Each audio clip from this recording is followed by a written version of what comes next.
ಇವತ್ತು ಈ ಪ್ರೊಸೆಷನ್ ಹಾಗೂ ಮತ್ತು ಪ್ರತಿನಿಧಿಗಳ ಸಭೆಯನ್ನು ನಡೆಸ್ತಾ ಇದ್ದೀವಿ. ಪ್ರತಿನಿಧಿ ಸಭೆ ನಮ್ಮ ಅಧಿವೇಶನದ ಅಂಗವಾಗಿ ಇವತ್ತು ಈ ಮೆರವಣಿಗೆಯನ್ನು ಕೂಡ ನಾವು ನಡೆಸ್ತಾ ಇದ್ದೀವಿ. ಬಹುಮುಖ್ಯವಾಗಿ ನಮ್ಮದು ಗ್ರಾಮೀಣ ಬ್ಯಾಂಕ್ ಕಾಯ್ದೆ ತಿದ್ದುಪಡಿ ಅದರ ಮೂಲಕ ಖಾಸಗೀಕರಣ ಆಗ್ತಾ ಇದೆ, ಅದನ್ನು ವಿರೋಧ ಮಾಡ್ತಾ ಇದ್ದೀವಿ.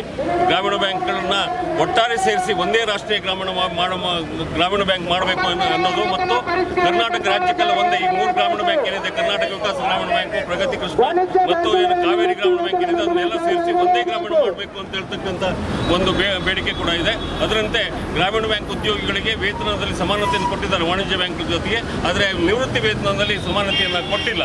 ಅದಕ್ಕಾಗಿ ಅದನ್ನು ಕೂಡ ಬೇಡಿಕೆ ಇಟ್ಕೊಂಡಿದ್ದೀವಿ. ಆಮೇಲೆ ಇಲ್ಲಿ ವ್ಯಾಪಕವಾಗಿ ನೇಮಕಾತಿ ಆಗಬೇಕು. ಹಳ್ಳಿಗಳಲ್ಲಿ ನಮ್ಮ ಶಾಖೆ ಇದೆ, ಅದ್ರ ಜೊತೆಗೆ ನೇಮಕಾತಿಯಲ್ಲಿ ಹೊರಗಿನ ರಾಜ್ಯದವರು ಜಾಸ್ತಿ ಇಲ್ಲಿ ಬರ್ತಾ ಇರೋದ್ರಿಂದ ಅದರಿಂದ ಕಸ್ಟಮರ್ ಸರ್ವಿಸ್ ನಮ್ಮ ಗ್ರಾಹಕರ ಸೇವೆಯಲ್ಲೂ ಕೂಡ ವ್ಯತ್ಯಯ ಆಗ್ತದೆ. ಅದಕ್ಕಾಗಿ ಹೆಚ್ಚು ನೇಮಕಾತಿ ಆಗಬೇಕು, ಅದರಲ್ಲಿ ಕರ್ನಾಟಕದವರಿಗೆ ಅವಕಾಶ ಇರಬೇಕು ಅನ್ನೋದು ನಮ್ಮ ಮುಖ್ಯ ಬೇಡಿಕೆ ಇದೆ. ಅದರಂತೆ ದಿನಗೂಲಿಯಲ್ಲಿ ಕೆಲಸ ಮಾಡ್ತಾ ಇದ್ದವರು ಒಂದಿಷ್ಟು ಮಂದಿ ಇದ್ದಾರೆ, ಅವ್ರನ್ನೆಲ್ಲ ಕಾಯಂಗೊಳಿಸಬೇಕು ಅನ್ನೋ ಬೇಡಿಕೆ ಇದ್ದಾವೆ. ಇವೆಲ್ಲ ವಿಷಯಗಳನ್ನು ನಾವು ಚರ್ಚೆ ಮಾಡ್ತಾ ಇದ್ದೀವಿ. ನಿನ್ನೆ ಪ್ರಹ್ಲಾದ್ ಜೋಶಿ ಅವರು ಮತ್ತು ವಿನಯ್ ಕುಲಕರ್ಣಿ ಅವರು ಮತ್ತು ಎಲ್ಲ ಇವರು ನಮ್ಮ ಬ್ಯಾಂಕ್ಗಳ ಚೇರ್ಮನ್ಗಳು ಎಲ್ಲರೂ ಬಂದಿದ್ದರು, ನಮ್ಮ ಆಲ್ ಇಂಡಿಯಾ ಲೀಡರ್ಸ್ ಎಲ್ಲರೂ ಬಂದಿದ್ದರು. ಇವತ್ತು ಕೂಡ ನಮ್ಮ ಪ್ರತಿನಿಧಿಗಳ ಸಭೆ ನಡೀತು.